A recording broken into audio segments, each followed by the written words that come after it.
Pare, libre mo naman kami kahit burger lang. Biro ng isang kaklase ni Carlo habang naglalakad sila palabas ng gusali. Napatawa si Carlo at umiling. Libre? Aba, ako nga ang halos wala ng baon. Tapos ililibre ko pa kayo. Puyat na nga ako. Buti na lang hindi pa ako bumabagsak sa kung saan para matulog. Tawanan ng grupo at saglit na nakalimutan ni Carlo ang bigat ng araw-araw. Working student siya. Sa umagay nag-aaral, sa gabi na may nagtatrabaho sa fast food chain para may pantustos sa kanyang pag-aaral. Hindi biro ang kanyang pinagdadaanan. Ngunit sa kabila ng lahat, lagi siyang nakangiti. Laging handang tumulong sa iba. Isang hapon, inimbitahan siya ng mga kaklase sa isang maliit na cafe sa labas ng campus. Pagod man mula sa trabaho kagabi, sumama pa rin siya. Doon niya unang nasilayan ang babae na babago sa kanyang mundo. Guys, sabi ni Angela, ang kaklase nilang babae. Best friend ko pala to mula sa architecture, si Diana. Para bang huminto ang oras sa paningin ni Carlo. Ang simpleng anyo ni Diana, mahaba ang buhok, may matalim, ngunit malambing na mga mata, at ngiting tila ilaw na nagdulot ng kakaibang init sa paligid. Agad na tumatak yun sa kanyang puso. Ay, ako nga pala si Carlo. Mahina niyang sabi, pilit pinapakalma ang kabog ng dibdib. Siya na ang unang nagpakilala sa dalaga. Diana, sagot ng dalaga, kasabay ng banayad ng ngiti. Nice to meet you, dagdag ni Carlo, ngunit agad niyang binawi sa isip. Ay, mali pala. Dapat ikinagagala kitang makilala. Napakamot siya ng batok at napatingin na lang sa tasa ng kape. Nagpakilala pa kay Diana ang iba nilang kasamahan, bagamat si Carlo ay tila napatulala na sa isang gilid. Hindi nakaligtas kay Angela ang reaksyon ng kaibigan. Nakita niyang tila nahulog agad ang tingin ni Carlo kay Diana. Tahimik lang siya, nakamasid, at sa isip ay naglalaro ang isang tanong. Kaya ba siyang mahalin ni Diana gaya ng pagmamahal na kaya niyang ibigay? Lumipas ang mga araw, naging madalas ang pagkikita nila sa grupo. Kapag may group study, laging naroon si Carlo at palaging handang magpuyat para tumulong. Minsan, nadatanto na lang ng mga kaklase si Carlo na siya pang gumagawa ng assignments ni Diana, habang ang dalaga naman mahimbing nang natutulog sa gilid ng mesa. Carlo, salamat ha. Kung wala ka, hindi ko matatapos to. Wika ni Diana isang gabi habang pinagmamasdan siyang gumuguhit. Wala yun. Basta huwag kang masyadong magpupuyat. Kailangan mo ring alagaan ang sarili mo. Tugon ni Carlo at seryosong nakatitig sa linya ng kanyang iginuguhit. Ngunit si Diana ay marahang tumango. Hindi niya man masabi, ngunit nakasanayan niya nang nandyan si Carlo tuwing kailangan niya ng tulong. Samantala, si Angela, lagi lang tahimik na nakamasid. Kaibigan siya ni Diana mula sa pagkabata. Ngunit hindi niya maiwasang mapansin kung paano nagiging parang alipin si Carlo sa bawat kagustuhan ng dalaga. Isang gabi, umuulan ng mahina. Kasama ni Carlo sa tambayan si Angela habang hinihintay si Diana na matapos sa library. Carlo, bungad ni Angela. Hindi ka ba napapagod? Nagkibit balikat ang binata. Sanay na ako. Saka masaya ako kapag natutulungan ko siya. Pero hindi ka ba natatakot na baka masanay siyang nandyan ka lang palagi? Paano kung hindi niya suklian yung lahat ng ginagawa mo? Tanong ni Angela, seryoso ang tono. Sandaling natahimik si Carlo, saka ngumiti. Basta ako, mahal ko siya. Kahit hindi niya masuklian, okay na sa akin yun. Basta alam niyang nandyan ako. Napabuntong hininga si Angela. Hindi niya masabi, pero may kirot siyang nararamdaman. Hindi lang dahil sa nakikita niyang sakripisyo ni Carlo, kundi dahil sa unti-unting napagtanto na may kakaiba rin siyang nararamdaman para sa binata. Ngunit pinili niyang itago yon dahil higit sa lahat, kaibigan niya si Diana. Mula noon, mas lalong naging malapit sa isa't isa si Carlo at Diana. Kaya naman, mas naging matindi ang pagsusumikap ni Carlo. Kung dati ay simpleng tulong lang, ngayon ay halos lahat ng gawaing Diana siya nang gumagawa. Para kay Carlo, lahat ay maliit na bagay kumpara sa kasiyahang makita ang ngiti ni Diana. Ngunit para naman kay Angela, malinaw ang lahat. Si Carlo ang nagbibigay, si Diana ang tumatanggap. Balang araw, baka ang balanse ng relasyon na yon ay maging simula ng isang trahedya. Sa mga gabing mag-isa si Carlo, hindi niya maiwasang isipin ang hinaharap. Balang araw, magiging kami rin. Sasagutin niya rin ako. Kailangan ko lang magtiyaga. Kailangan ko lang patunayan na ako ang karapat-dapat para sa kanya. Simula nang una silang magkakilala, naging bahagi na ng pang-araw-araw na buhay ni Carlo si Diana. Hindi yan sinadya, pero parang iginuhit na rin ng tadhana ang pagkakataon. Kapag may group study, laging magkatabi. Kung may lakad, laging magkasama. At sa bawat sandali, mas lalo pang lumalalim ang paghanga ni Carlo. Ngunit para kay Diana, simpleng kabarkada lang siya. Isang mabait, maaasahan at laging present na kaibigan. Isang hapon, nagpunta sila sa paboritong cafe sa tabi ng eskwela. Pagod na pagod si Diana. Halos hindi na makatingin ng tuwid dahil sa dami ng plates at projects na kailangan niyang ipasa. Carlo, mahina niyang sambit habang nakahilig ang ulo sa mesa. Kaya mo bang tapusin tong drawing ko? 2 pa kasi ang kailangan kong gawin para bukas. Napatingin si Carlo sa papel at inilapit sa kanya. Mahirap yon, hindi basta-basta nagagawa ng mabilis. Ngunit nang makita niya ang mapupungay na mata ni Diana, agad siyang tumango. Sige ako nang bahala. Basta magpahinga ka na muna. Ngumiti ang dalaga at pumikit. Tila ba kampanteng alam niyang hindi siya bibiguin ni Carlo. Sa gilid, nakaupo si Angela. Pinagmamasdan niyang eksena at hindi niya maiwasang mapailing. Carlo, mahina niyang bulong. Sigurado ka bang kaya mo pa? Hindi ba't may trabaho ka mamayang gabi? Umiling si Carlo at bahagyang umiti. Kaya ko. Para naman kay Diana to. At ganoon nga ang nangyari. Habang ang iba ay nagpapahinga, si Carlo ang nagkukulong sa library, gumuguhit ng mga plates ni Diana. Minsan ay napapansin siya ng mga kaklase. Grabe, Carlo. Uwi ka ng isa. Paano ikaw na yata ang architecture student Baka ikaw nang graduate para kay Diana. Natatawa lang si Carlo. Pero sa puso niya, alam niyang tama ang obserbasyon. Ginagawa niya ang lahat kahit lampas pa sa kanyang limitasyon. Hindi lang yon, minsan umuuwi si Diana sa dorm na tambak ang labahin. Tinatawagan niya si Carlo. Carlo, pwede ka bang pumunta dito? Sira kasi ang washing machine namin. At kahit pagod, kahit puyat, lalapit si Carlo at maglalaba para sa kanya. Habang pinipiga ang mga damit, hindi niya iniinda ang bigat. Sa isip niya, simpleng sakripisyo lang yon, kapalit ng kaligayahan ng babaeng mahalin niya. Isang gabi, nadatnan siya ni Angela sa dorm ni Diana. Nakayoko at naglalaban ng mga damit. Carlo! Tawag niya, may halong awa at inis sa tono. Hindi mo kailangan gawin to. Kaibigan ka, hindi ka sambahay. Napahinto si Carlo, saka ngumiti habang pinipiga ang damit. Relax, hindi to pabigat sa akin. Basta, alam kong natutulungan ko si Diana. Masaya na ako. Pero paano ka? Balik ni Angela. Hindi ka ba napapagod? Hindi mo ba naiisip na baka hindi niya masuklian lahat ng ginagawa mo? Tahimik si Carlo sa ilang sandali bago siya sumagot. Angela, alam ko ang pinapasok ko. Pero handa ako maghintay kapag oras na. Kapag nakita niya kung gaano ko siya kamahal alam ko namang may pag-asa. Napailing si Angela at napabuntong hininga. Ayaw niya nang magpatuloy pa. Lumipas ang mga buwan, naging mas malinaw ang lahat ang dedikasyon ni Carlo. Palagi siyang nakabantay, palaging nandyan, at unti-unti nararamdaman ni Diana na espesyal siya para sa binata. Isang gabi pagkatapos ng isang matagumpay na defense project, nagyaya si Carlo na mag-dinner sa isang simpleng karinderya. Pasensya na, Diana. Wika ni Carlo habang inilalapag ang 2 order ng tapsilog. Eto lang ang kaya ko ngayon pero balang araw, dadalhin kita sa mga mamahaling lugar. Yung tipong hindi mo aakalaing makakarating ka.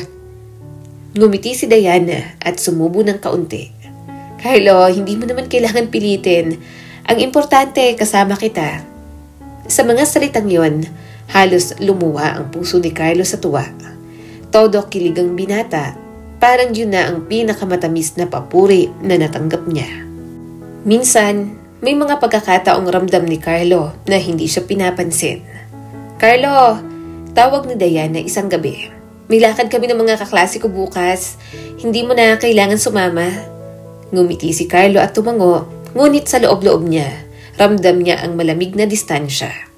Gayunpaman, hindi siya sumusuko. Sa mga oras ng kanyang pag-iisa, pinapangarap niya ang araw na magiging mag-asawa sila, na makikita niyang nakasuot si Diana ng puting bestida, nakangiti habang siya ay hinihintay sa altar. Darating din yun. Kailangan ko pang maghintay, bulog niya sa sarili. Lumipas ang 2 taon ng panliligaw. Sa bawat buwan, mas lalong tumitindi ang kanyang pag-ibig. At sa huli, dumating din ang araw na matagal niya nang inaasam. Isang gabi, dinala siya ni Diana sa isang mamahaling restaurant. Unang pagkakataon niyang gumastos ng ganoon kalaki mula sa ipon niya sa trabaho. Sa kabila ng takot na baka hindi sapat ang kinikita niya, itinaya niya ang lahat para lang mapangiti si Diana. Habang nasa mesa sila, seryosong nagsalita si Carlo. Diana, matagal na kitang sinusuyo. Hindi ko alam kung may halaga ba sa'yo ang lahat ng sakripisyo ko. Pero ngayong gabi, gusto kong malaman mo, ikaw ang lahat sa akin. Tahimik si Diana, nakatitig lang sa kanya. Kung handa ka na, sana sagutin mo na ako. Naghari ang sandaling katahimikan. Pagkatapos, ngumiti si Diana. Isang ngiting nagpatigil sa tibok ng puso ni Carlo. Carlo, sige, sasagutin na kita. Tayo na. Tayo na? Nanlaki ang mga mata ng binata. Oo, tayo na. Sinasagot na kita. Nakangiting sabi ni Diana. Halos mabingi si Carlo sa sariling pintig ng puso. Hindi niya alam kung paano magpapasalamat sa Diyos. Ang 2 taon ng paghihintay, sakripisyo at pagtitiis ay tila nagbunga na rin. Simula noon, opisyal nang naging magkasintahan sina Carlo at Diana. At para kay Carlo, yun na ang simula ng kanyang pinakamasayang kabanata. Para kay Carlo, ang mismong araw na sinagot siya ni Diana ay parang simula ng panibagong yugto ng kanyang buhay. 2 taon niyang pinaghirapan, pinangarap at ipinaglaban ang pagkakataong yon.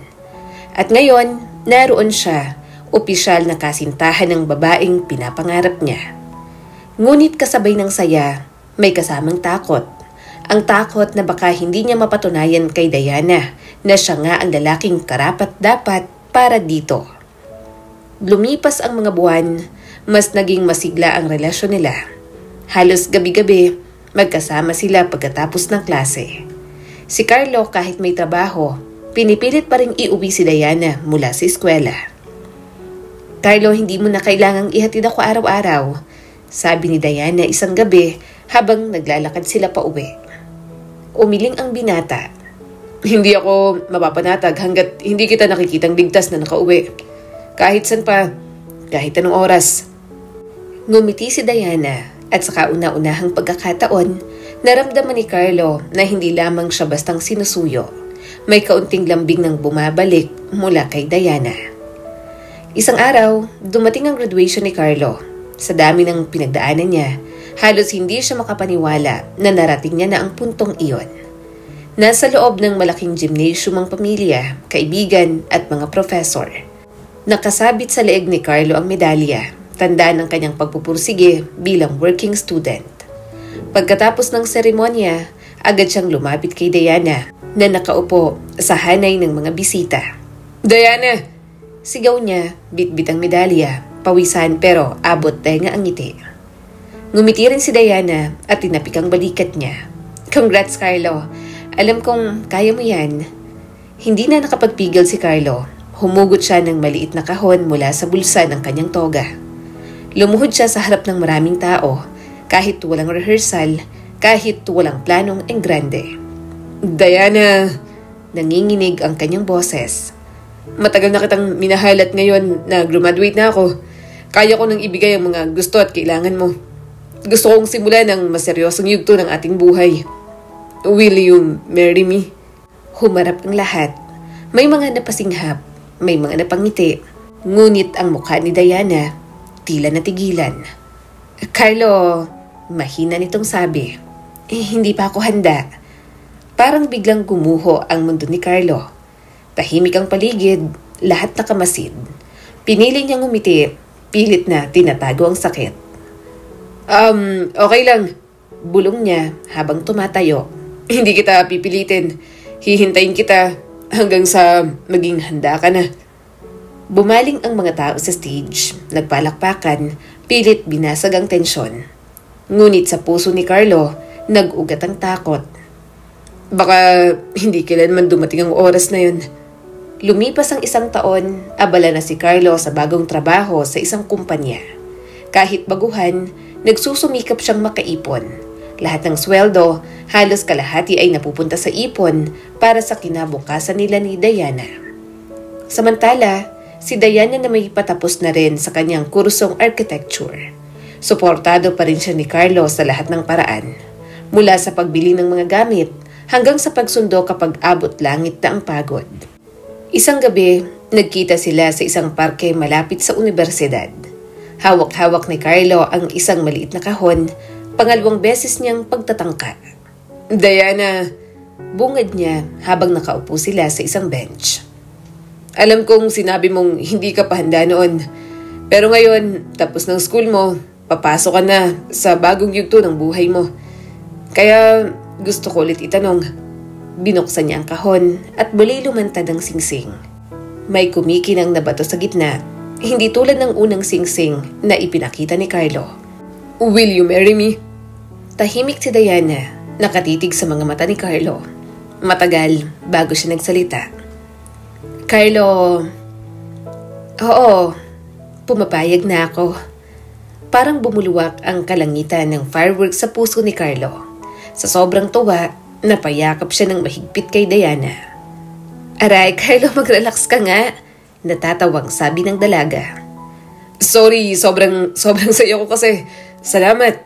Pangako, hindi kita sasaktan at hindi ako papayag na mapawi ang ngiti mo. Balik ni Carlo. Promise yan ah? Oo, pangako.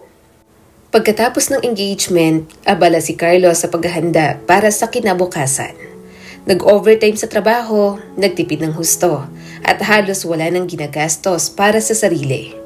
Lahat iniipon niya para sa kasal at sa buhay na kanilang tatahakin. Minsan, napapansin ni Diana ang pagod sa kanya.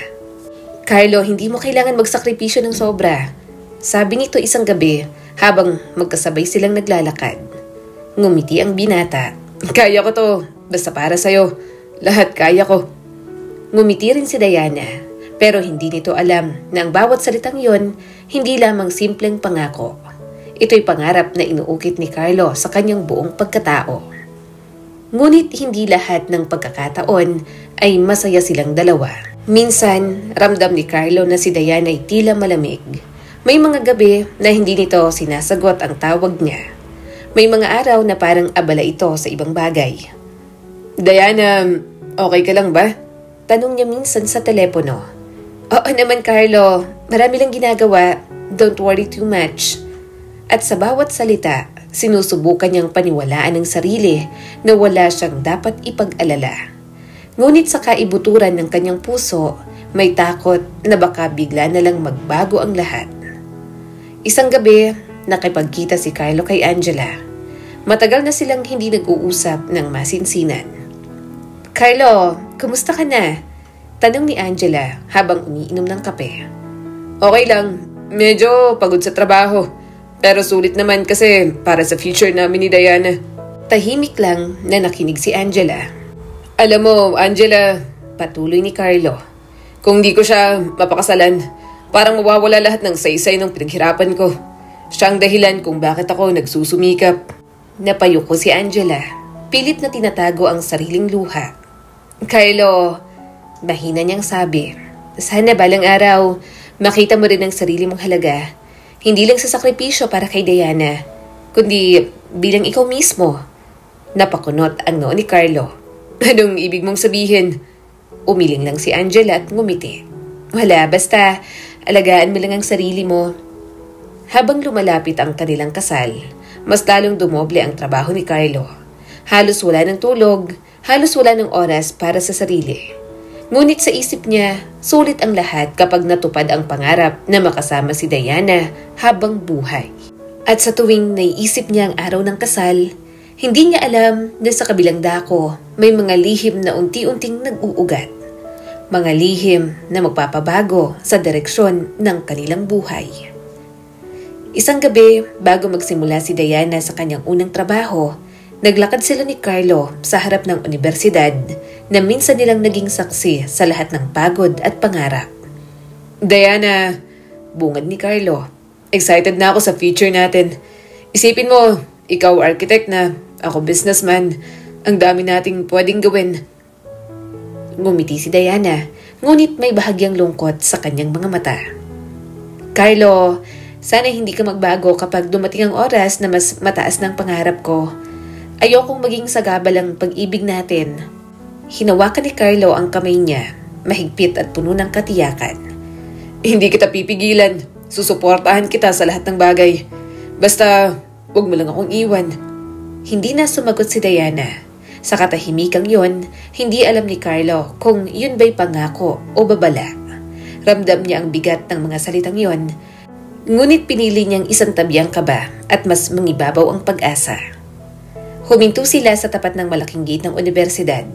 Tinitigan ni Carlo ang grandeng gusali na tila ba nagpapaalala ng lahat ng kanilang pinaghirapan. Dito nagsimula ang lahat. At dito ko rin ipapangako sa sarili ko, hindi kita bibitawan.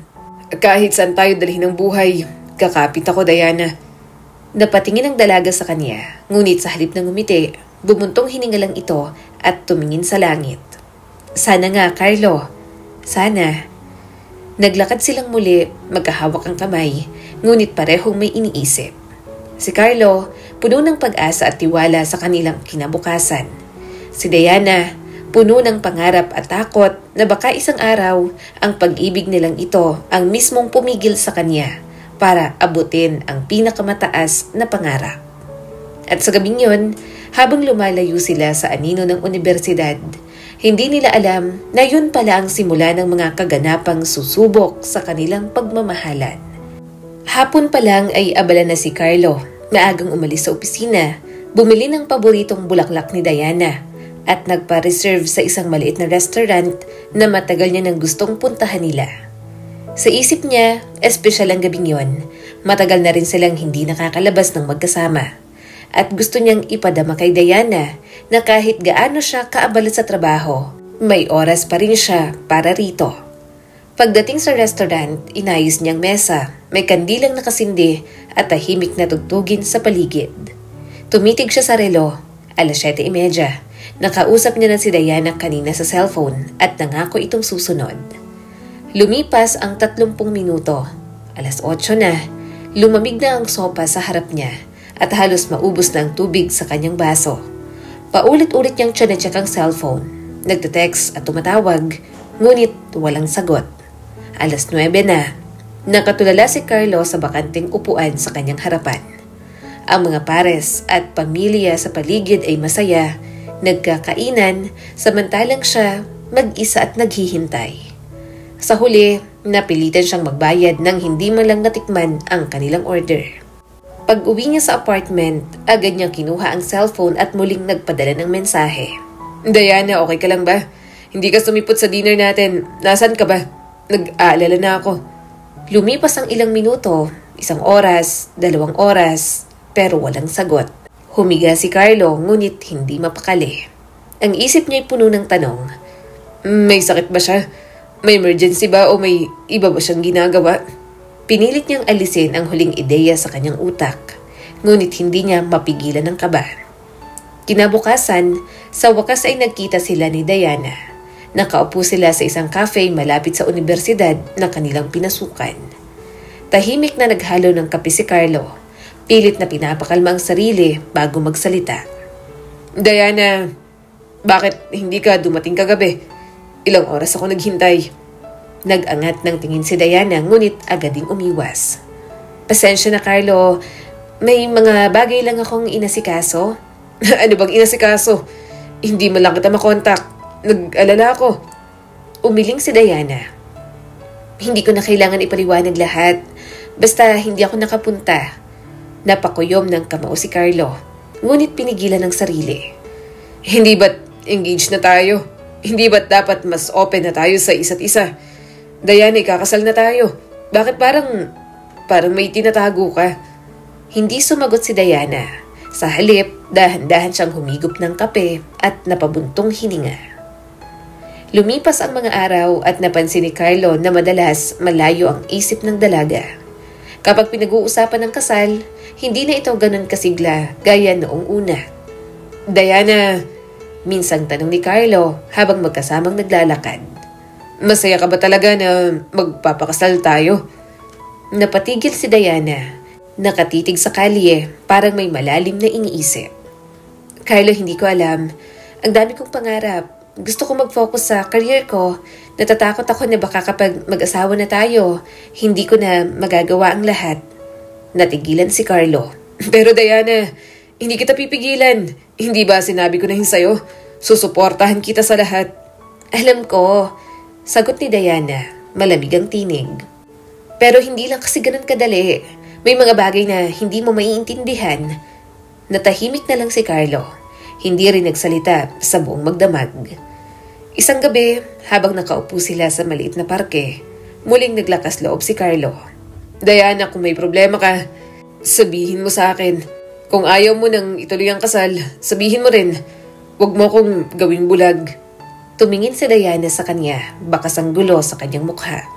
Carlo, huwag mo na natin pag-usapan yan. Hindi pa ako sigurado.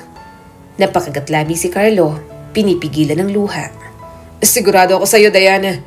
Simula pa noon, ikaw nang pinili ko. Sana kahit isang beses man lang, maging sigurado ka rin sa akin. Muli, hindi na sumagot si Diana. Tahimik silang naglakad pa uwi.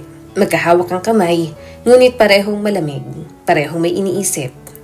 Pagdating sa bahay, mag-isa na namang natulog si Carlo. Nakatitig sa kisame, iniisip ang mga salitang binitiwan ni Diana. Hindi ka pa sigurado? Ang mga salitang yon ay parang sandata na paulit-ulit na tumatama sa kanyang puso. Mahal niya si Diana, mahal na mahal. Ngunit sa mga gabing katulad noon, nagsisimula na siyang tanungin ang sarili.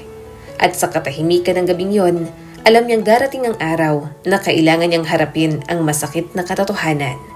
Na hindi lahat ng pinaghirapan ay may kasamang gantimpala. Biglang may kumatok sa pintuan ng apartment. 11:00 na ng gabi at halos patulog na si Carlo. Pagbukas niya, bumungad si Diana, nakayuko, hawak ang bag at halatang galing sa pag-iyak. Carlo, mahina nitong sambit bago pa man siya makapagsalita. Agad na yumakap si Diana ng mahigpit. Halos mabigla si Carlo. Nanlaki ang mga mata, ngunit hindi niya nagawang itulak ang dalaga. Ramdam niyang panginginig ng katawan nito, pati ang mga luha na bumabasa na sa kanyang balikat. Pasensya na Carlo, bulong ni Diana, puno ng panghihinayang. Nalito lang ako, natakot, pero hindi ko kayang mawala ka. Ituloy natin ang kasal. Gusto ko, ikaw ang makakasama ko habang buhay. Napatigil si Carlo, napapikit habang niyayakap siya pabalik. Sa kabila ng lahat ng pagdududa at sakit, dama niyang muli ang init ng pangako. Diana, mahina niyang sagot, nangingilid ang luha. Salamat, hindi mo alam kung gaano ko to katagal hinintay. At sa gabing yon, muling nabuhay ang pag-asang muntik ng mabaon sa dilim. Magkahawak kamay, naglalakad sina Carlo at Diana papasok sa isang hotel ballroom na kilala sa magagarang kasalan. Pinakita ng coordinator ang chandelier, ang malalaking mesa at ang garden area para sa reception. Tila batang tuwang-tuwa si Carlo, halos hindi mapigilan ang ngiti. Diana, bagay na bagay sa atin dito. Elegant pero hindi sobra, kasi may kamahalan din. Wika niya, puno ng pag-asa, pero may pag-aalangan sa boses. Ngumiti si Diana, bagamat may bahagyang alinlangan sa mga mata. Oo, maganda nga. Saka huwag kang mag-alala sa pambayad ng venue. May tutulong naman sa atin. Nagulat si Carlo. Tulong? Sino? Kay Ninong Arthur. Mabilis na sagot ni Diana. Siyang mag-sponsor ng venue. Family friend siya. Matagal na naming ninong. Sandaling natigilan si Carlo. Ngunit agad din siyang umiti. Talaga? Ang laking ginhawa niyan. Buti na lang at nandyan siya. Sunod nilang pinuntahan ng isang flower shop. Habang abala si Carlo sa pagpili ng puting rosas, si Diana na may nakatingin lang sa gilid, parang malayo ang iniisip. Gusto ko classic at simple. Basta importante, ikaw ang bride ko. Masiglang sabi ni Carlo. Tumango si Diana, mahina ang ngiti. Sa mga araw ng kanilang paghahanda, mula sa pamimili ng kanilang singsing, pagtikim ng menu, hanggang sa pagpili ng gown, halatang masigasig si Carlo. Ngunit sa mga mata ni Diana, may kakaibang kalabuan na hindi maitago. Isang linggo bago ang kasal nila, punong-puno ng pagod at kaba ang kanilang mga araw. Gabi-gabi silang abala sa pag-aayos ng mga detalye, mula sa gown, sa listahan ng bisita, hanggang sa venue na matagal nang inaasam ni Carlo. Para sa kanya, yun ang katuparan ng lahat ng kanyang pinaghirapan. Lahat ng pagod at puyat bilang working student, lahat ng pagtitipid at lahat ng panahong isinakripisyo niya, mauuwi na sa isang araw na matagal niyang pinangarap. Ang araw na maging asawa niya ang babaeng minamahal. Nakaupo si Carlo sa maliit na mesa ng kanyang inuupahang apartment. Nakakalat sa harap niya ang mga sobre ng imbitasyon, listahan ng bayad sa supplier, at maliit na kahon ng singsing na paulit-ulit niyang tinititigan. Humigop siya ng kape at napatingala sa kisame. Bukas na bukas din. Ikakasal na kami. Diana, sana maging masaya ka sa lahat ng plinano ko. Bulong niya sa sarili. Pinikit niya ang mga mata at sa isipan ay muling bumalik ang mga alaala. Ang unang araw na nakilala niya si Diana sa cafe, ang 2 taon niyang panliligaw at ang araw na sa wakas ay tinanggap nito ang kanyang proposal. Ngunit kasabay ng ligaya, may kaunting kaba na hindi niya maipaliwanag. Samantala, sa kabilang dako ng lungsod, abala rin si Diana. Ngunit hindi sa paraan na inaasahan ni Carlo. Nasa loob siya ng isang pribadong function room ng isang kilalang bar kasama ang mga kaibigan mula sa architecture. Cheers to the bride-to-be! Sigaw ng isa niyang kaibigan habang nagtataas ng baso. Cheers! Sagot ng lahat kasabay ng halakhakan at musika. Nakasuot si Diana ng simpleng puting bestida. Ngunit litaw na litaw ang kanyang ganda. Pinagkakaguluhan siya ng mga kaibigan, kinukuha na ng litrato at binabati ng "Congratulations, Mrs. Ramirez, bukas!" Ngumiti si Diana, ngunit sa kaibuturan ng kanyang puso, may bigat na hindi niya mailabas. Ayaw niyang masira ang gabi, kaya sinakyan na lamang niya ang kasiyahan. Diana, dapat masaya ka. Hindi araw-araw may ganitong celebration.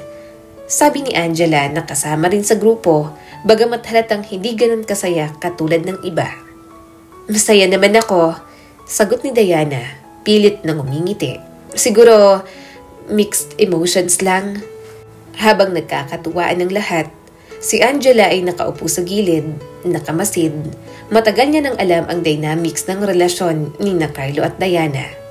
Alam niyang sobra ang pagmamahal ni Carlo at alam din niyang minsan parang hindi natutumbasan niyon ni Diana. Ngunit sa gabing ito, wala siyang magagawa kundi sumabay sa saya. Ayaw niyang sirain ang gabi ng kaibigan. Diana, excited ka na bukas? Tanong niya rito. Oo naman. Mabilis na sagot ng dalaga kahit medyo nakainom na. Sino ba namang hindi? Bukas, bagong chapter na ng buhay ko. Biglang umiyak si Diana. Nag-alala si Angela dito pero tumawa din pagkatapos ng ilang minuto. Naparami ka na ng inom, Diana. Nakangiting sambit ni Angela. Patulog na sana si Carlo nang biglang tumunog ang kanyang cellphone. Akala niya ay galing kay Diana, ngunit pagkakita niya sa screen, hindi pamilyar ang numero. May sasabihin ako sa'yo, sabi ng text. Napakunot ang kanyang noo. Muli siyang nakatanggap ng mensahe mula sa hindi kilalang numero. Carlo, may dapat kang malaman. Hindi lahat ng nakikita mo ay totoo. Huwag kang magbulag-bulagan. Basa niya sa mensahe. Napatigil siya, natulala. Kinabahan ngunit pinilit niyang huwag pansinin. Siguro prank lang to. Siguro may naiinggit lang sa amin ni Diana. Ngunit sa kaloob-looban niya, ramdam niyang hindi yun basta-bastang biro. Inayos niyang kumot at pinilit na makatulog. Dumating ang araw na pinakahihintay ni Carlo. Maaga pa lamang ay gising na siya. Nakadungaw sa maliit na bintana ng apartment habang pinagmamasdan ang liwanag ng araw na tila ba sumisigaw ng bagong simula. Sa kanyang dibdib, dama niya ang kaba at pananabik. Ngayon na, bulong niya sa sarili habang hawak ang itim na suit na isusuot niya. Ito ng araw na matagal kong hinihintay. Habang nagbibihis, tumunog muli ang kanyang cellphone. Mula ulit yon sa parehong hindi kilalang numero. Carlo, mag-ingat ka. May hindi ka alam tungkol sa babaeng pakakasalan mo. Napatigil siya, huminga ng malalim. Naramdaman niyang muling bumigat ang kanyang dibdib. Pinilit niyang huwag pansinin, iniisip na baka may taong gustong manira sa kanila. Ngunit nang buksan niyang mensahe, may kasamang larawan. Nalaglag ang cellphone sa kanyang kamay. Ang larawan ay nagpapakita kay Diana. Hindi siya nag-iisa. May kasama siyang isang matandang lalaki. Magkahawak kamay sa isang kwarto at parehong walang saplot. Tinitigan mabuti ni Carlo ang matandang lalaki pero hindi niya talaga kilala. Pag-swipe niya ay nakita niyang naglapat na ang labi ng dalawa. Dalawang litrato na magkasama si Diana, pati na rin ang matanda. Hindi, imposible. Bulong ni Carlo, nanginginig ang mga daliri. Hindi to totoo. Baka edited lang. Baka may naninira lang sa amin. Umakyat ang galit kay Carlo dahil sa hindi niya maintindihan. Pinikit niya ang mga mata at ipinatong ang cellphone sa mesa. Hindi ko hahayaan na masira ang araw na to. Ang simbahan ay napuno ng mga bulaklak at ilaw. Sa bawat upuan, nakaupo ang mga kamag-anak, kaibigan, at mga ninong at ninang na nagsisilbing saksi sa kanilang pag-iisang dibdib. Nakatayo si Carlo sa harapan, nakasuot ng malinis na suit, ngunit sa likod ng kanyang ngiti, may kumikirot na pagdududa. Sa bawat tiktak ng orasan, hindi niya mapigilan ang pagbabalik ng imahe ng larawan sa kanyang isipan. Hindi ako dapat magduda. Mahal ako ni Diana at mahal na mahal ko siya. Nagsimulang tumugtog ang musika. Dahan-dahang naglakad si Diana sa gitna. Suot ang puting gown na tila ba gawa sa liwanag ng buwan. Napakaganda niya, parang diwata. Tumigil ang lahat ng tao sa pagtitig sa kanya at si Carlo halos maluha sa tanawing iyon. Ngunit kahit gaano kaganda si Diana sa kanyang paningin, hindi niya maiwasang maalala ang larawan.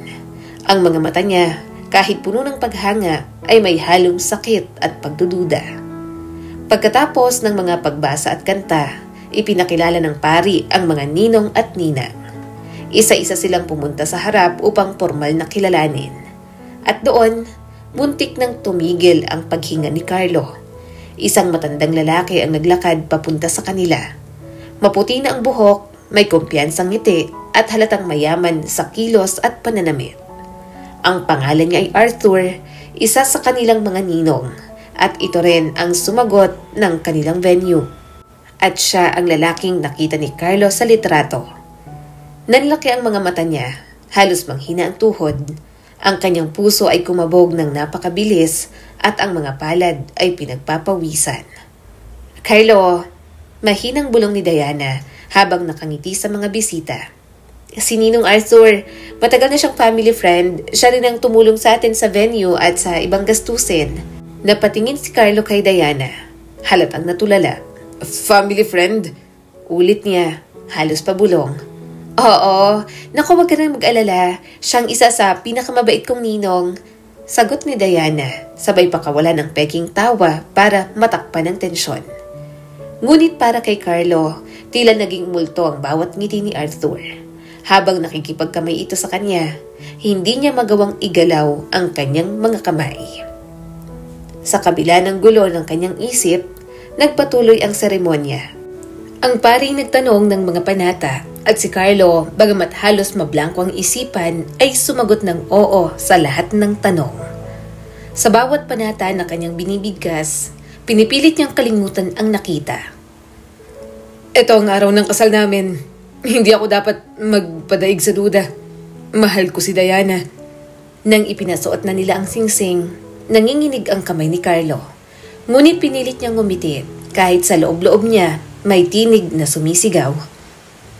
Paglabas ng simbahan, sinalubong sila ng pagbato ng bulaklak at palakpakan ng mga bisita. Nagpa-picture sila sa harap ng altar at ang lahat ay tila masaya. Ngunit si Carlo, kahit ngumingiti sa kamera, tila walang nararamdaman kundi bigat. Sa pagtungo nila sa reception, muling ipinakilala ni Diana si Arthur. Carlo, mag-hi ka kay Ninong Arthur, siyang sponsor natin. Bulong pa ni Diana. Maraming salamat po sa tulong ninyo. Ninong, ikinagagala ko po kayong makilala. Sabi naman ni Carlo. Karangalan na maging ninong sa kasal ninyo. Sabi ni Arthur habang may hawak na alak. Ingatan mo si Diana, inaanak ko yan. Todo ngiti pang sabi nito. Ngunit si Carlo halos hindi makatingin. Para bang bawat segundo na kasama nila ang matanda, para mas lumalalim ang pagdududa sa kanyang puso. Kinagabihan, nang makaalis na ang mga bisita, silang dalawa na lang ang naiwan sa silid. Hindi na nakapagpigil si Diana. Carlo, ano bang problema mo? Kanina ka pa parang wala sa sarili. Pinapahiya mo ako sa mga ninong at ninang natin. Nagulat si Carlo. Ako ang nagpapahiya. Diana, nakita mo ba kung gaano kahirap ngumiti kanina? Ang ninong mo, siya mismo ang nasa... Hindi niya tinapos ang sasabihin. Nanginginig ang kanyang labi. Carlo, huwag mo nga akong gawing syunga. Nandiyan si Ninong Arthur para tumulong sa atin. Imbes na magpasalamat ka, parang galit ka pa. Napayuko si Carlo. Hindi niya alam kung paano ilalabas ang katotohanan nang hindi bumubulwak ang lahat. Pasensya na. Siguro pagod lang ako. Hindi ko na ulitin. Ngunit sa kanyang puso, alam niyang hindi simpleng pagod lamang ang dahilan. Habang natutulog si Diana, muling tumunog ang cellphone ni Carlo. Ngayon, nakita mo na siya. Siyang lalaki sa mga larawan. Huwag kang bulag, Carlo. Nasa harap mo na ang katotohanan. Basa niya pa sa mensahe.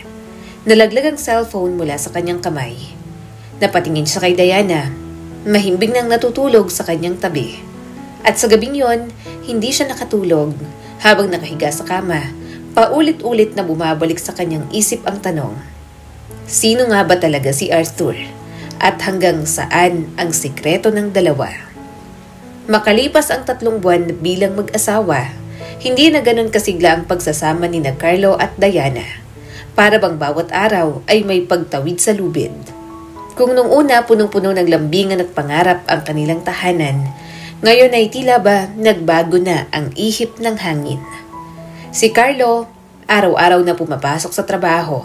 Pag-uwi dalang pagkain o munting regalo para sa asawa. Ngunit sa bawat pagbukas ng pinto, madalas ay malamig ang titig ni Diana, ang sasalubong sa kanya. Isang gabi, dumating si Carlo galing opisina. Pagod na pagod, ngunit nakangiti pa rin habang bitbit ang paboritong cake ng asawa.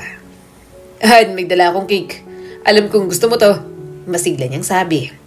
Ngunit si Diana, nakaupo lang sa sofa, hawak ang cellphone at tila walang interes. Ilagay mo na lang sa ref, hindi ako gutom. Napatigil si Carlo. Pilit siyang umiti, ngunit sa puso niya parang may kutsilyong tumusok. Okay, mahina niyang tugon. Habang nag-aayos siya ng hapag sa kusina, pinagmamasdan niya si Diana mula sa malayo. Kung dating masigla itong nakikipag-usap, ngayon ay laging abala sa cellphone at tila may ibang mundong ginagalawan. Habang natutulog si Diana, muling tumunog ang cellphone ni Carlo. Muli ay galing yon sa parehong hindi kilalang numero. Carlo, hanggang kailan ka magbubulag-bulagan? Hindi ka ba nagtataka kung bakit lumalamig siya sa'yo? Tingnan mong mabuti. Nanginginig ang kanyang kamay habang binabasa ang mensahe. Napatingin siya sa tabi, kay Diana na mahimbing ang tulog. Ngunit kahit anong pilit niyang paniwalaan ang sarili, ramdam niyang may mali. Kinabukasan, muli siyang nakatanggap ng letrato mula sa numero. Larawan ni Diana at ni Arthur. Magkasama sa isang restaurant, magkahawak ang kamay sa ilalim ng mesa. Halos mabitiwan ni Carlo ang cellphone. Pakiramdam niya, Unti-unting gumuguho ang mundong kanyang binuo. Hanggang isang gabi, hindi na siya nakatiis. Pagka-uwi niya, nadat na niyang nag-aayos ng bag si Diana. Diana, saan ka pupunta? Tanong ni Carlo, nanginginig ang tinig. Lalabas lang, kailangan ko magpahinga. Nasikip dito. Malamig na tugon ni Diana. Hindi na nakapagpigil si Carlo. Diana, 3 buwan pa lang tayong kasal. Pero bakit ganito na agad? Parang nagsisisi kang pinili mo ko. Napatigil si Diana, saka tumingin sa kanya. Carlo, hindi mo naiintindihan. Hindi lahat ng bagay ay umiikot sa sakripisyo mo. Hindi lahat ng gusto mo ay gusto ko na rin. Parang binuhusan ng malamig na tubig si Carlo. Ngunit sa halip na umatras, nilabas niya ang cellphone mula sa bulsa. Binuksan niya ang mga litrato at ipinakita kay Diana. Ano to? Sino si Arthur sa'yo? Nanlaki ang mga mata ni Diana, ngunit agading bumalik ang tikas sa kanyang mukha. Saan mo nakuha yan? Sinong nagpadala sa'yo? Hindi yan ang tanong, Diana. Ang tanong, totoo ba to? Totoo bang may relasyon kayo ni Arthur? Sigaw ni Carlo, nanginginig sa galit at sakit. Tahimik si Diana, ngunit sa halip na magpaliwanag, bigla itong tumawa, isang tawang puno ng pagbumataas. Carlo, alam mo bang nakakatawa ka? Lahat ng ginawa mo para sa akin, lahat ng pagsisilbi mo, akala mo sapat na yun para maging karapat-dapat ka sa akin? Akala mo ba, sapat na mahal mo lang ako? Napakuyom ng kamao si Carlo. Diana, lahat ng ginawa ko, lahat ng sakripisyo ko, para sa'yo. Lahat ng puyat, lahat ng pawis at lahat ng pagod, ibinigay ko lahat. At anong kapalit nun? Eto. Natahimik lang si Diana, na para bang hindi nakikinig. Para bang ang mga salita ay pumasok sa kanan at lumabas naman sa kaliwang tenga. Nilabanan ko ang lahat, Diana. Pinatunayan ko na kahit wala akong yaman, kaya kitang mahalin at alagaan. At ngayon nalaman ko may iba ka na. Na habang ako'y nagsusumikap, may matanda ka ng kinakasama. Sponsor mo sa lahat. Umiling si Diana, malamig pa rin ang tono. Carlo, hindi mo naiintindihan. Hindi sapat ang pagmamahalang.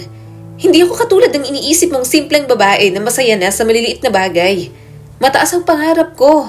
Mataas ang standards ko. Parang pinagsakluban ng langit at lupa si Carlo sa mga salitang yon. Matagal nakatingin si Carlo kay Diana. Umaasa pa rin may marinig na paliwanag. Ngunit imbes na sagot, isang malamig na buntong hininga ang isinukli ng babae. Carlo, mahina ngunit matalim ang tinig ni Diana. Ayoko na.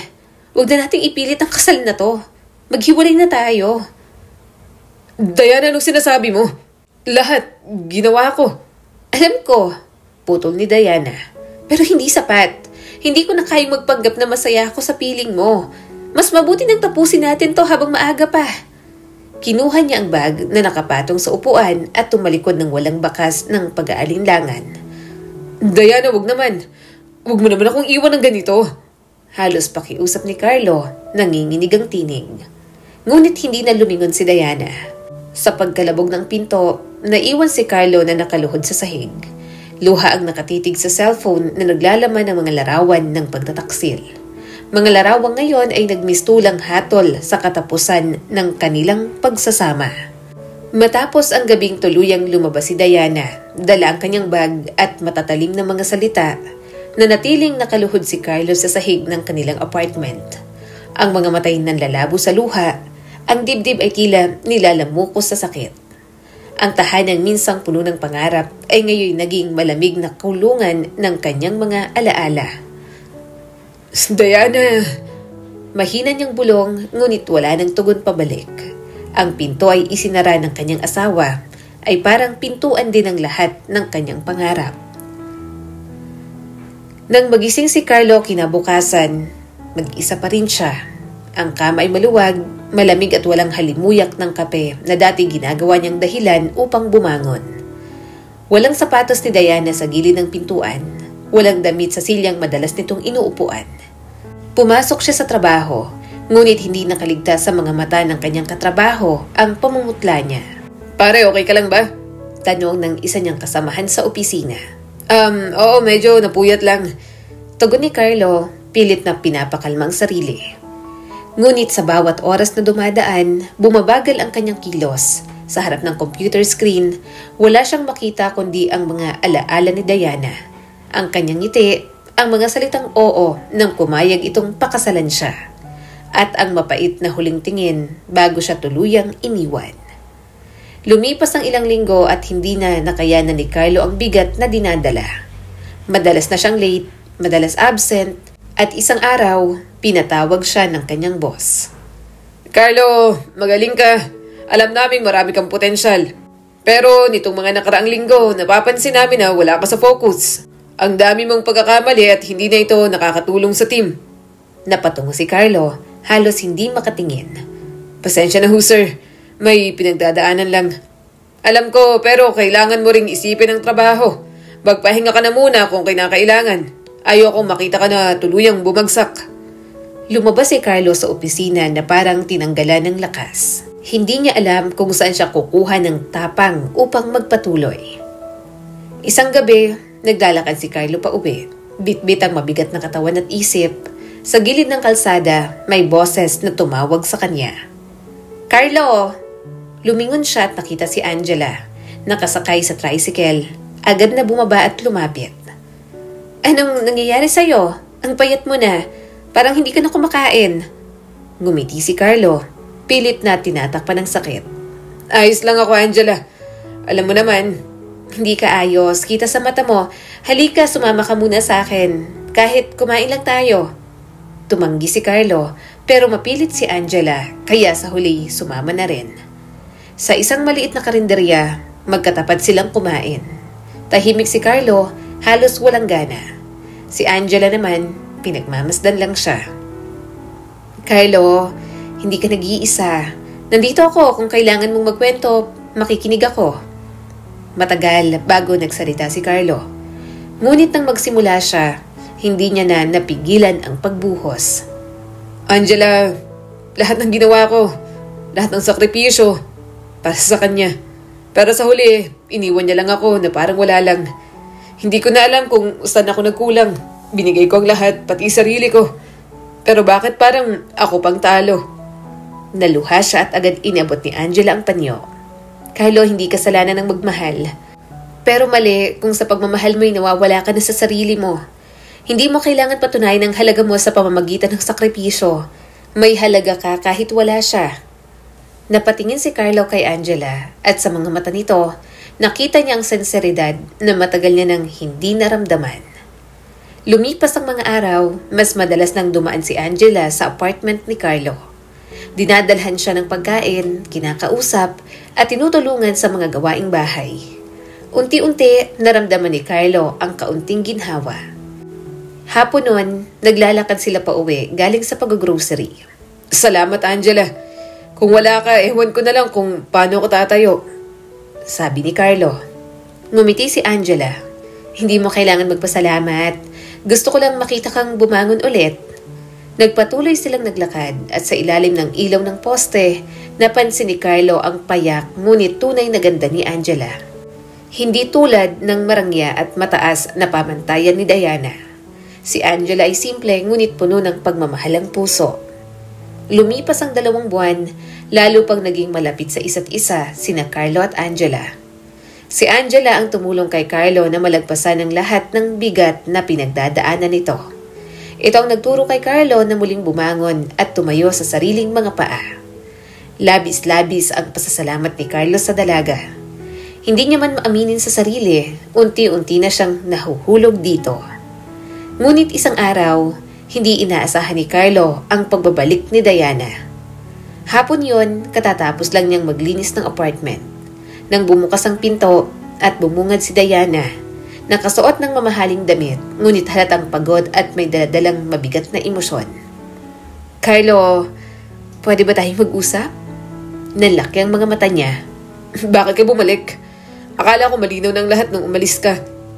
Lumapit si Diana, ngunit agad siyang sinalubong ng malamig na tinig ni Carlo. Wala na tayong dapat pag-usapan, Diana. Pinakawala na kita. Ngunit bago pa makasagot si Diana, lumabas mula sa kusina si Angela. May dalang tray ng pagkain. Natigilan silang lahat. Diana, seryosong sabi ni Carlo. Huwag kang mag-isip ng mali. Tinutulungan lang ako ni Angela. Tinutulungan? Balik ni Diana, halos pasigaw. Ako ang asawa mo, pero siyang kasama mo ngayon?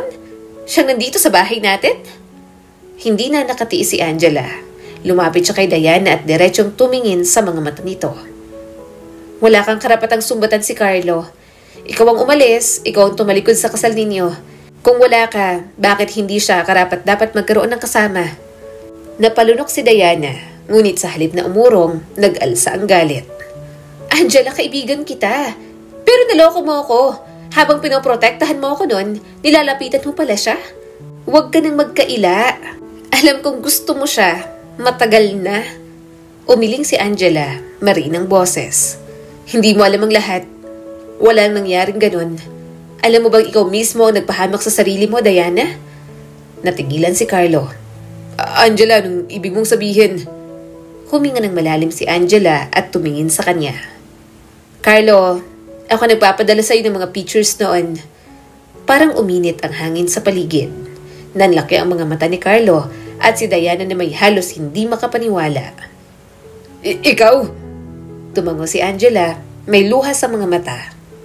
Oo, at hindi dahil gusto kong sirain kayo, kundi dahil kailangan mong malaman ng totoo. Paano mo nakuha ang mga litrato? Nagulat si Carlo. Sandaling natigilan si Angela bago nagsalita. Nung gabi bago ang kasal, lasing si Diana. Nabanggit niya sa akin ang tungkol kay Arthur, ang matandang lalaking sponsor niya. Tinatawag niyang Ninong. Ipinagtapat niya na matagal na silang nakikita. Mula pa nung college. At siya pa mismo ang nagpakita sa akin ng mga litrato nila. Akala niya safe dahil ako ang kaibigan niya.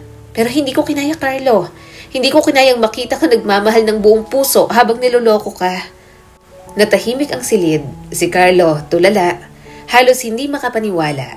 Si Diana na may natigilan, ngunit agad bumawi. Lasing ako noon. Hindi ko alam ang sinasabi ko. Angela, pinagtaksilan mo ako. Ikaw ang totoong traidor. Ngunit si Angela, matatagang tinig.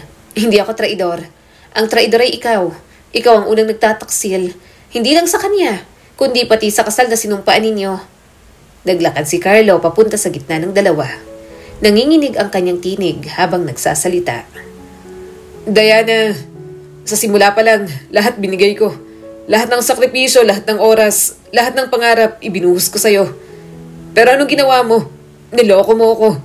Habang ang taong akala ko'y saksi lang sa lahat, siya pala ang tunay na may malasakit sa akin. Huminto siya, lumingon kay Angela. Angela, hindi ko alam na ikaw ang nasa likod ng mga text at pictures. Pero salamat. Kung hindi dahil sa'yo, baka hanggang ngayon, nabubuhay pa rin ako sa kasinungalingan at sinusunod ang lahat ng gusto niya. Umiling si Diana. Luha na ang bumabagsak sa kanyang pisngi. Carlo, wag mong gawin to. Ako ang asawa mo. Ako ang pinili mo. Hindi na, Diana. Ikaw na mismo nagsabi. Hindi mo na ako kailangan. Kaya ngayon, tatapusin ko na rin. Natigilan si Diana. Hindi makapaniwala sa narinig. Hindi Carlo, hindi pwede. Hindi ako matatalo sa kanya. Hindi ako papayag na si Angela ang pumalit sa akin. Ngunit hindi na siya pinakinggan pa ni Carlo. Tahimik siyang tumalikod at lumapit kay Angela. Sa kamarahang hinawakan ng kamay nito. Salamat, Angela. Sa lahat ng oras, nandyan ka. Si Diana, nanginginig sa galit at hiya. Tumalikod at mabilis na lumabas ng pinto. Ang kalabog ng pagsara ng pintuan ay parang huling tunog ng isang kwento na matagal nang dapat natapos. Naiwan si Carlo at Angela sa katahimikan ng apartment. Nagkatinginan sila, parehong may halong takot at pag-asa sa kanilang mga mata. Angela, mahina ngunit puno ng emosyon ang tingin ni Carlo. Hindi ko alam kung saan ako magsisimula, pero kung papayag ka, gusto kong magsimula ulit. Kasama ka. Napaluhang ngumiti si Angela. Carlo, matagal na kitang minahal at hindi ko akalain na darating ang araw na masasabi mo rin yan. At sa gabing yon, sa gitna ng lahat ng sakit at pagtataksil, unti-unting namulaklak ang isang bagong simula. Hindi batay sa kasinungalingan, kundi sa katotohanan at tunay na damdamin. Lumipas ang ilang linggo matapos ang huling komprontasyon, unti-unting nagbalik ang sigla sa buhay ni Carlo. Hindi man madaling kalimutan ang lahat ng sugat na iniwan ni Diana, Natutunan niyang yakapin ang sakit bilang bahagi ng kanyang pagbangon. Si Angela, hindi na lang kaibigan. Siya na ang naging katuwang ni Carlo sa bawat araw. Sa mga simpleng hapunan sa karinderya, sa mga tawanan sa gitna ng pagod, at sa mga tahimik na gabing magkasamang naglalakad, unti-unti nilang natagpuan ang katahimikan na matagal na nilang hinahanap. Samantala, si Diana ay hindi nakaligtas sa kapalarang dulot ng kanyang sariling mga desisyon. Matapos ang kanyang pakikipaghiwalay kay Carlo, ipinagpatuloy niya ang pakikipagkita kay Arthur. Ngunit hindi nagtagal, natuklasan niyang hindi siya ang tanging babae sa buhay ng matanda. Magarang restaurant ang pinasok ni Diana. Nakasuot ng bago niyang bestida at may kumpiyansang ngiti. Sanay na siyang tumanggap ng atensyon. Halos lahat ng uloy napapalingon tuwing siya'y dumarating. Ngunit nang makita niya si Arthur, agad na nagbago ang kanyang ngiti. Hindi ito nag-iisa. Katabi niya ang isang ginang na halatang may edad na. Ngunit elegante at may otoridad sa presensya nito. Arthur, mahina ngunit puno ng pananabik na sambit ni Diana. Ngunit bago pa makalapit, tumingin sa kanyang babae. Malamig ang mga mata. Arthur, sino siya? Natigilan ang matanda. Diana, umalis ka na. Nanlaki ang mga mata ni Diana. Ano? Arthur, akala ko... Tumayo ang ginang, tuwid ang likod, at matalim ang tinig. Bata, huwag ka nang mag-ilusyon. Asawa ko si Arthur. Lahat ng suot mo, lahat ng pagkain at gamit na ibinigay niya, galing sa pera namin. Isa ka lang sa mga laruan niya. At ngayon, tapos na ang laro. Parang binuhusan ng malamig na tubig si Diana. Nagsimula ang bulungan sa paligid, ang ilan pa'y natatawa. Kabit ka lang ng asawa ko. Lumayas ka na sa harapan ko, sabi pa ng ginang. Napaluha si Diana. Ramdam niya ang hiya na parang apoy na umaakyat mula talampakan hanggang ulo. Walang nagawa si Diana kundi umiyak at tumakbo. Lumabas siya ng restaurant. Sa isang iglap, gumuho ang kanyang mundo. Ang mga pangarap niyang umaasa sa kayamanan at impluwensya ni Arthur ay naglaho na parang bula. Kinabukasan, kumatok sa kanyang apartment ang 2 tauhan ni Arthur. Matitigas ang mga mukha at malamig ang tinig. Ma'am, pinapakuha na po lahat ng gamit na bigay ni Sir Arthur. Wala na po kayong koneksyon sa kanya. Isa-isang inilabas ng mga lalaki ang kahon ng alahas, mga branded na bag, sapatos, pati ang mamahaling gown na minsang ipinagmalaki ni Diana. Parang isa-isang piraso ng kanyang pagkatao ang kinuha sa harap niya. Wala siyang nagawa kundi ang umupo sa malamig na sahig, nakayakap sa sariling tuhod habang pinagmamasdan ang pagbura ng mga ilusyon niya. Sa bawat paglalabas ng gamit, narinig niya ang lagitik ng kahon at yabag ng mga sapatos. Mga tunog na parang nagbabaon sa kanya sa hiya at kawalan. Hindi na niya napigilan ng hikbi. Sa isang iglap, ang babaeng inaakala niyang reyna ng karangyaan ay isa na ngayong iniwang abo ng kanyang sariling maling pagpili. Akala niya tapos na ang lahat. Ngunit bago umalis ang isa sa mga tauhan, may iniabot itong sobre. Ma'am, bayad ni sir. Hanggang ngayong buwan na lang ang upa. Simula bukas, wala na kayong karapatan dito.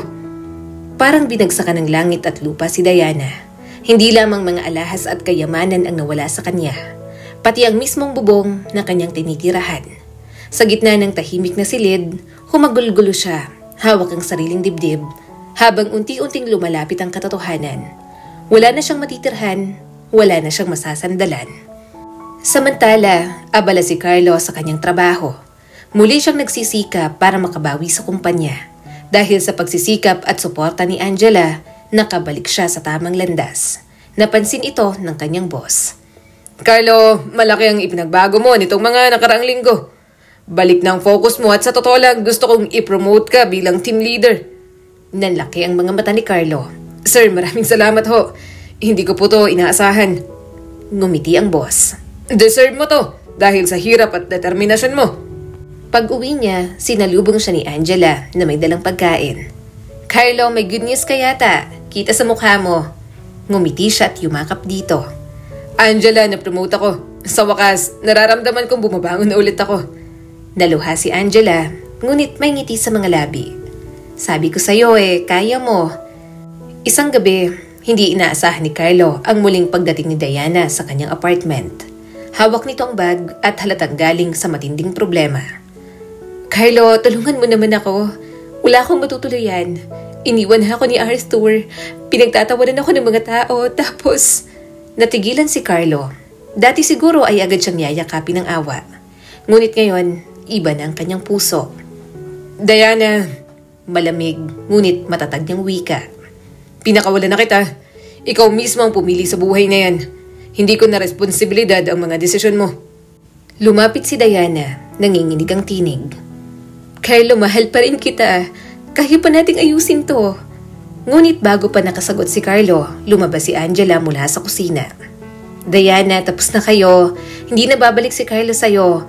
At kung may natitira ka pang respeto sa sarili mo, huwag ka nang manghimasok. Halos mapahiya si Diana sa kanyang narinig. Ang mga mata niya ay puno ng galit at hiya. Ngunit alam niya, wala na siyang laban. Tumalikod siya at mabilis na umalis. Iniwan ang pintuan na malakas ang pagkakasara. Pagkatapos ng eksenang yon, naupo si Carlo sa tabi ni Angela. Huminga siya ng malalim at tiningnan ito sa mga mata. Angela, ikaw ang dahilan kung bakit nakabangon ako. Ikaw ang nagturo sa akin na hindi sukatan ng halaga ng pagsisilbi lang sa iba. Ikaw ang nagpaalala sa akin na may karapatan din akong maging masaya. Carlo, matagal na kitang minahal, pero hindi ko kailanman pinangarap na makita kang nasira. Ang gusto ko lang ay makita kang buo at masaya. Hinayaan kita nun kay Diana kasi nakikita kong mahal mo siya at masaya ka sa kanya. Hinawakan ni Carlo ang kanyang kamay. Simula ngayon, hindi na kita pakakawalan.